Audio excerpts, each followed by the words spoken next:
Hey, you guys, I want to share a story with you out of Toledo, Ohio. It happened December 1st, 2022. 15-year-old Kyshawn Pittman and his 16-year-old friend, Kimarion Wilder, they were visiting a home of Corbin Gingrich and Carissa Eames on Maumee Avenue. Now, they go there a lot. I have a feeling that a lot of juveniles hang out there. It's like, one of those fun type homes. And everybody in this story has some type of relation. Just remember that.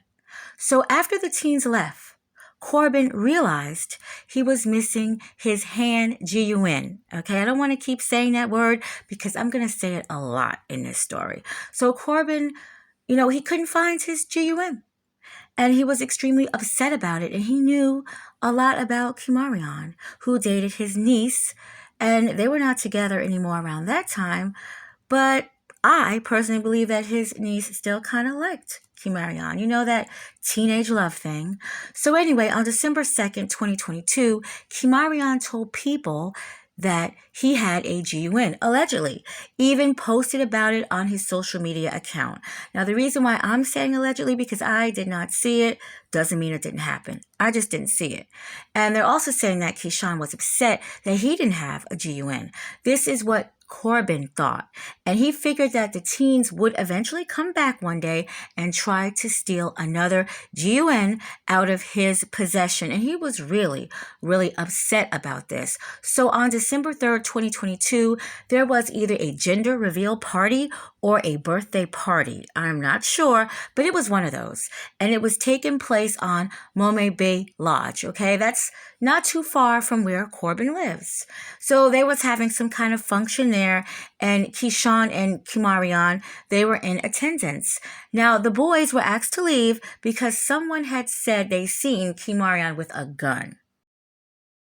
So, a juvenile at this party, now I'm believing it is a family member of Corbin's, maybe his son. This is what I believe. Didn't look up anything, but it's kind of like, duh. So a family member of Corbin's had went and told him that a Uber was coming for the boys to be taken away, and that actually the boys can go back down to Corbin's house.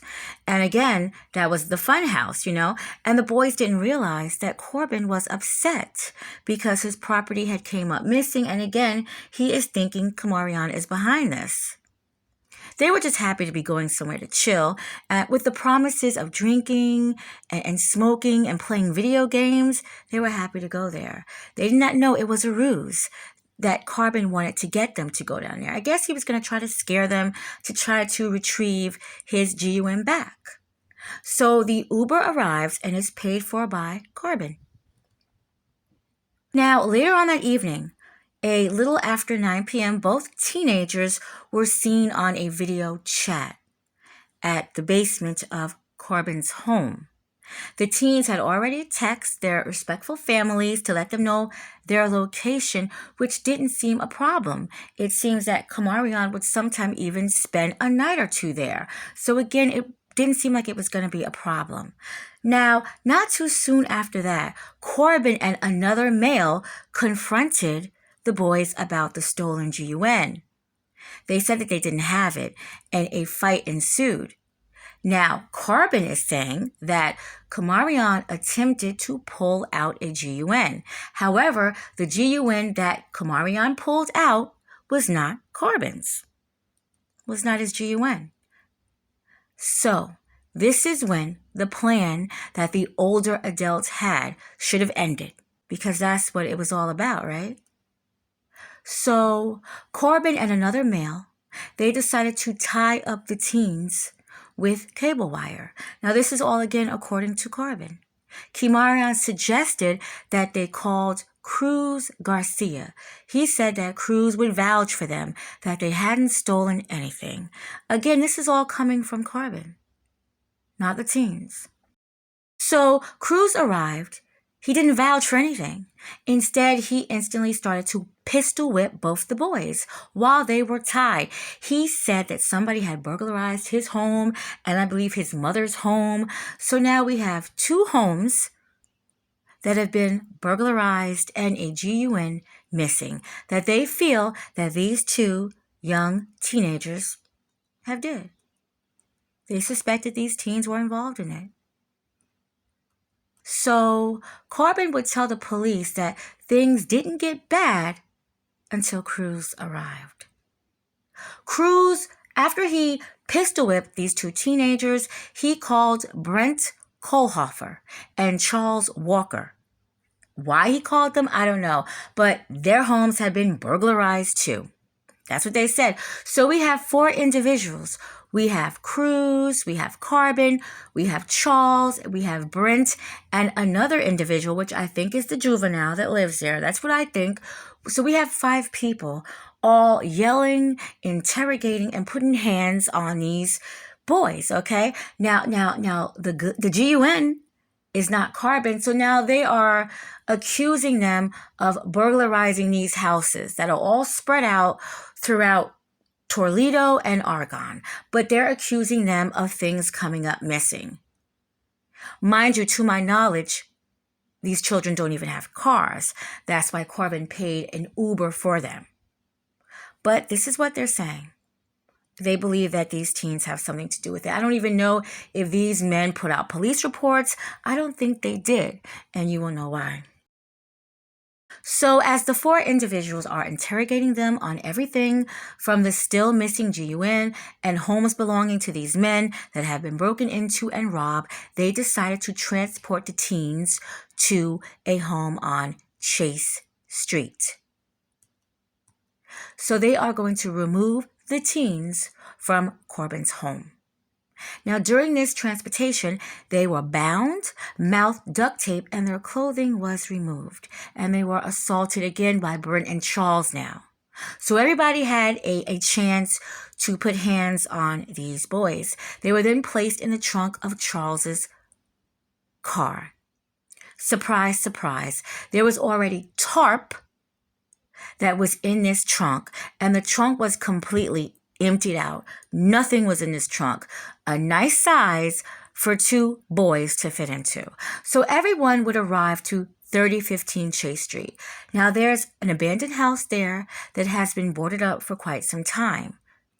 So on December 5th, 2022, 12:58 a.m., the Chase Street erupted in flames. At 1:04 a.m., firefighters responded. By 5 a.m., the fire was completely out. Only a black jacket was left behind outside the home. After the fire, police received a call from someone that they witnessed a person dressed in dark clothing, hooded, throw something inside the house and ran away, followed by a loud thud. On December 6, 2022, Kyshawn and Kamarion's family had filed a missing persons report on the boys and pleaded with the public on trying to help find their missing family members. It had now been 3 long days that these children have been seen or heard from. Search parties happened with friends and family that occurred throughout the neighborhood. Still, the teens were not found. On December 9th, 2022, police raided Corbin's home. Evidence include 11 rounds of ammunition, multiple bags of marijuana and drug paraphernalia, and a piece of glass found in the basement with blood on it. On December 13th, 2022, Crystal LaForge Yingling, Corbin, and Carissa were all brought in for questioning about the missing teens. Now, these individuals all are relation to Kamarion's ex-girlfriend, Corbin's niece, okay? They all lied. They all lied and were arrested and charged for various reasons. Now, on December 15, 2022, a confidential informant told police to look again at the home on Chase. Springfield Township Police arrived back to the vacant home. This time they had a cadaver dog with them, and the bodies of the missing teens were found in what would have been the basement. They were naked and piled, one on top of another. Autopsy reports would show that the boys died of blunt force trauma, and at least Kamarion was strangled to death.